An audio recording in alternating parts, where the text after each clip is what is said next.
I'm Feather. And I'm Herg. Together we are new old friends. Welcome to Chapter 18 of Crimes Against Christmas. Christmas! Only a week to go to the big day now. Oh, I've not done me shopping. I have. What? Oh.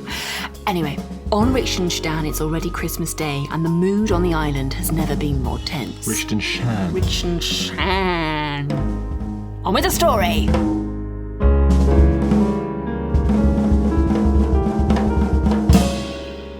Chapter 18. Missing Missy. My internal organs, after opening the parlour door, were riding an emotional roller coaster. My heart is pounding against the inside of my chest, and I can taste the metallic tang of stress at the back of my throat as I step inside, terrified of what I might find beyond. Then, my initial scan of the assembled throng showed an apparently full house. Lord and Lady de Planus plus Duke Richshtenshan are already there, and I was arriving with Turtle, Michelle and Father Vickers. The stress level plummets and my heart rate evens off. But I discounted the staff, Butler and Missy, a sharp spike in stress and the pounding picks up pace again. Then the realisation that 2 people were missing, yet only 1 new tree had been destroyed, plus I hadn't tasked anyone with fetching the servants, so their absence was not sinister. Another welcome drop.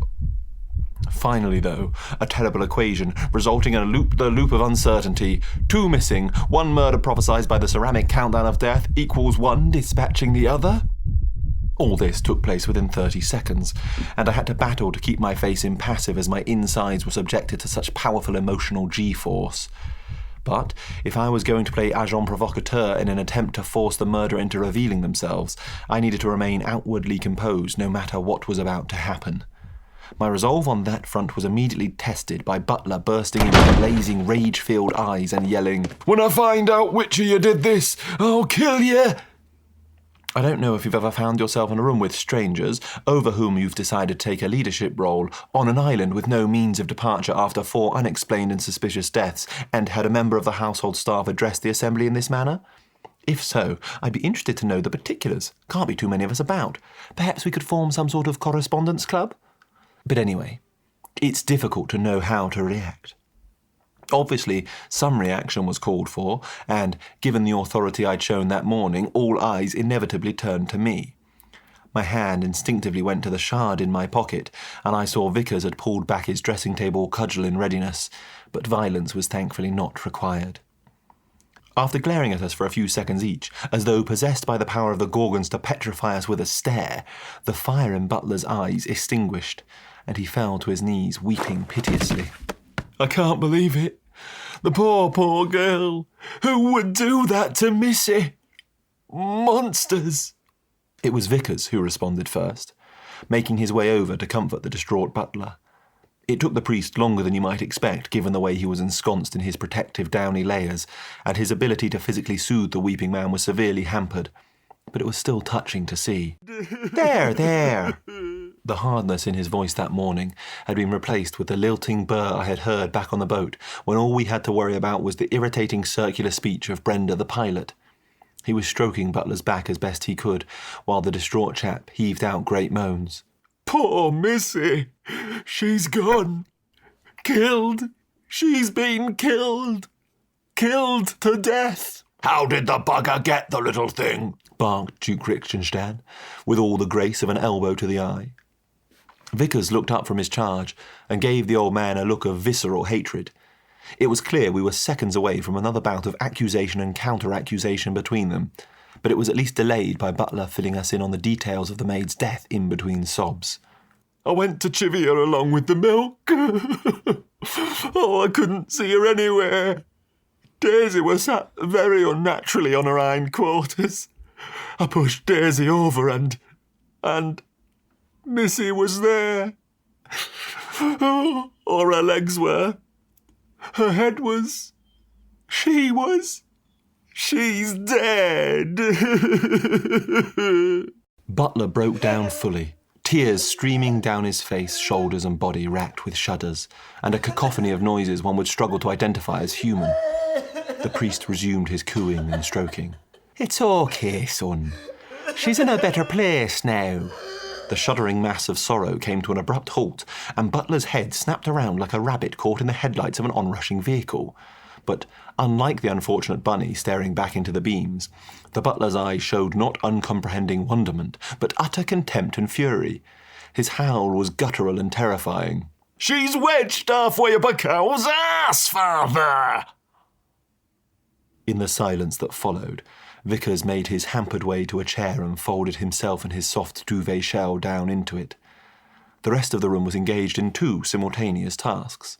One, absorbing the news of another death, and two, dealing with an inconsolable butler. There was much shuffling of feet, self-conscious clearing of throats and staring at the walls. Being confined to a country estate reachable only by boat with a serial killer is terrible, but if you really want to see a group of British people flustered, just have someone break out into genuine emotion in their midst. As a de facto leader, I took it upon myself to break the socially awkward silence. I think he was speaking figuratively, Butler." The butler balefully looked up at me from his heap on the floor, his anger still there, but the heat drowned in a tsunami of tears. "I promise you, Artridge, when I find out who did this, I will kill them." The threat relit the touch paper of enmity between Vickers and Richshtenshan, which his sobbing head had briefly halted. The clergyman repositioned himself with his self-padded seat and fired the first shot. "Where was the Duke this morning? Does anyone know?" "Not now, father," I roared. I had my own designs on smoking out the murderer and didn't need rogue elements muddying the field, but it was too late. Bedlam broke out in the parlour, Vickers yelling with a clarity and volume that would reach well beyond the back pews. "Yes, now! I think the time for politeness and decorum went out the window when criminy plummeted past it, if not before." What are you talking about, Father? Are you accusing Daddy of something? How dare you? Shrieked Lady Duplantis before being shushed by her father. "I can fight my own bloody battles. Don't listen to this religious nut. He's just trying to pass the blame while he goes around bumping people off. I'm a man of the cloth." You're a bloody loony enacting what you think is God's plan." Richshtenshan was shouting so loudly his spittle flew across the room. I tried to raise my voice to meet the level of the chorus, desperate to broaden the pool of suspects from the Duke and the priest. My plan was to get everyone accusing everyone and carefully monitor the responses of people, and I'd already got a good look at how this pair had reacted. I don't think anyone's above suspicion right now. Where were you this morning, Lady Duplantis? Me, darling? Well, you saw me in the kitchen, remember? Exactly as I hoped. Someone else leaped up to point out the gap in Lady Duplantis' story. It was Michelle. She was proving to be quite the clever thing. Hang on. You could have done it before you met Mr. Artridge in the kitchen, couldn't you? Yeah, chimed in Turtle unnecessarily. What? How dare you? Lady Duplantis drew deep from her well of aristocratic disdain, contriving to simultaneously turn her nose up and look down it at Turtle. I am the lady of this house, and you should show me more respect. You are little more than a street urchin. Turtle didn't budge an inch, and matched the expression on her ladyship's face with uncanny exactness as he fired back. Look, love, thanks for having us and everything, but I'm with the priest. Manners and that don't matter as much when there's someone shoving people off roofs and up cars' bums. The image of murder by bovine enema seemed to knock the fight out of Lady Duplantis. It was her father, not her husband, who leapt up to her defence. "If I know my Lucy, she'd have been lounging in her bed. But she doesn't have to answer any bloody questions from you. Where were you this morning in any case? Do you have a bloody alibi?" The old man tottered towards the young lad, putting as much threat and venom as was humanly possible into the wagging of a bony finger. Michelle stepped between her man and the advancing digit, her eyes blazing with indignation. They say, hell hath no fury like a woman scorned, but this woman hath managed a decent level without scorning, hasn't she? I thought to myself. He was with me in our room. She formed a protective barrier between her beloved and the Duke, a diminutive titan braced against the assault of the Anemoi, the gods of wind. She stood with her chin jutting forward and held her hands, fists clenched slightly behind her hips, throwing her balance forward onto her front foot, as if ready and waiting for the old man to throw a punch. He lowered his head and stepped back, beaten, but tried to hide his capitulation with an increase in volume. "How bloody convenient! If we're to believe you two were together, then you'll have to believe my daughter was with her idiot bloody husband, won't you?" Lord Duplantis stepped forward, staring at his own feet as was his custom, but with a hand raised seeking permission to speak. When he did so, he addressed his words not to the room, but to the Afghan rug on the intricate inlaid floor. "You're wrong about us being together, actually, Your Grace. We weren't. I was with Butler." Darling! Lady Duplantis was white with fury. What are you saying? You think I killed Missy? No, of course not. But I don't know where you were. I never know where you are, Lucy. I just know you're not with me. Oh, darling, in my heart. In my heart I'm with you. Oh, it's not the same. For the first time, Lord Duplantis lifted his gaze. He didn't look at his wife, but rather directly at me. He looked so sad, the very image of heartbreak. His voice was quiet, and he said, "My little goosey woo is innocent, I'm sure of it, Mr. Artridge. I just wanted to make certain you had all the facts. Now, if you'll excuse me, I think I need some exercise. I'm sure you can all sort this out between you." I made a move to stop him exiting, but the heartbreak in his eyes was so real I didn't have the heart to do it. I let him pass, and the room watched as he bumbled his way out, stopping briefly to pat Butler paternally on the shoulder. The anguish of Lord Duplantis created a brief hiatus, with nobody quite sure what to say next.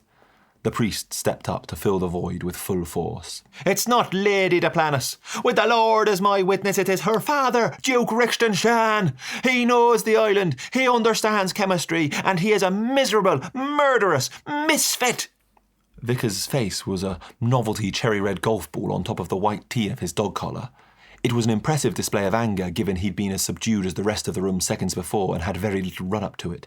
I can only assume he kept his fury bubbling under, ready for release at a moment's notice. His theory was summarily shot down by the butler, the arguments raging above him apparently enough to wrench him from his grief.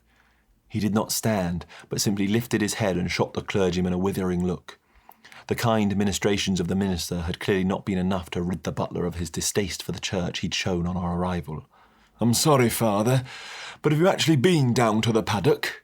There's no way His Grace could have made it down there and back to the house this morning." This piece of evidence was so compelling, it caused a brief flicker of uncertainty to skim across Vickers's face. But doubt doesn't last long in the devout, and he quickly countered with a new theory. "Then he's working in cahoots with someone. He is cahooting! With you, Butler. It all makes sense. You know all the back passages and shortcuts. You can get the poisons the Duke concocts into the right glass or bottle, and you can both make sure they have alibis. Ha!" Vickers punched the air triumphantly to emphasise his point. Or rather, he tried to. The way he'd protected himself gave him such restricted movements, the punch was somewhat lacking in vim. Butler's response to the allegation was to let loose a great sigh and begin to cry once more. "Me? I couldn't do that to Missy." Duke Richshtenshan jumped to the defence of his retainer, although I suspect it was less about defending the butler and more about attacking on principle. Leave him alone. If it's not you, what about your pal Artridge here? I felt the need to interject at this point, but surprised myself about which part of the sentence I was refuting first. "Wouldn't really describe us as pals. No offence, Vickers, old chap. We only met on the boat over. Don't really know him from Adam." But Richshtenshan wasn't to be deterred. "No, I've seen you and heard you, jumping and squealing like a bloody child at any little shock." "Don't recall squealing myself, but if we allow it for argument's sake, wouldn't that seem to suggest I was shocked by these events?" "Sign of a guilty mind, I'd say. You're never around until after the bloody bodies are discovered. Plus, you insisted Butler showed them to you, didn't you? Maybe you're a sicko who wants to take another look at your handiwork, or maybe it's because you've got a good reason for your fingerprints to be on them, huh? What do you say to that?" Everyone was staring at me now. I have to admit, the Duke's line of reasoning wasn't a bad one. I'd have been halfway convinced too, had I not known that I was as innocent as a lamb. I'd called this little meeting as a way of turning up the heat on the murderer, but it was my chops being burned. I was disappointed. I thought it was a dashed good plan. It's just the sort of thing that works for those lucky chaps in the storybooks. I'd been certain, if I flexed my detective muscles and exerted a bit of pressure, someone would say something that would crack the case wide open like an oyster, and all that would remain was for me to deliver my choice pearl of wisdom in summation. But everyone had just clammed up and shouted over the top of one another. Damn shellfish, if you ask me. So I put an end to my mass interrogation. "I'm not going to engage with this," I said with a dignified but firm slice of my hand. "I don't yet know who the murderer is, but I think we can all agree we've amply demonstrated that suspicion can be cast far and wide, so perhaps it's best if we all just keep our thoughts to ourselves unless we've actually seen or heard anything. Otherwise, we're liable to tear each other to shreds and do the murderer's dirty work for them." I took my time and slowly looked each and every person there directly in the eyes meaningfully. Now, Between you and I'm not sure what my meaningful look was supposed to convey, but I hoped the recipients would fill in the blanks themselves, and it seemed to work. I received 5 compliant gazes in return, and, in a controlled voice, I asked, "Now, have any of us actually got anything of use to share with the group?" Turtle rocked slightly on the balls of his feet and drew in a breath, but Michelle stilled him with a grasp of his wrist. I didn't know if she was preventing him from sharing the knowledge about the decorations, some other crucial clue, or just stopping him from embarrassing himself with another disappointing bout of verse. Anything was possible with those two. Other than that, the room was as still and quiet as strangers sharing a lift. So I told everyone to keep themselves to themselves and wish for the gift of a blissful, uneventful boredom this Christmas Day. Like my prayer for the little green fir trees, our wishes fell on deaf ears. Oh, it's a bit tense, isn't it? Everyone's got a theory. What's yours? Hit us up on social media. At you, old friends! Bye-bye.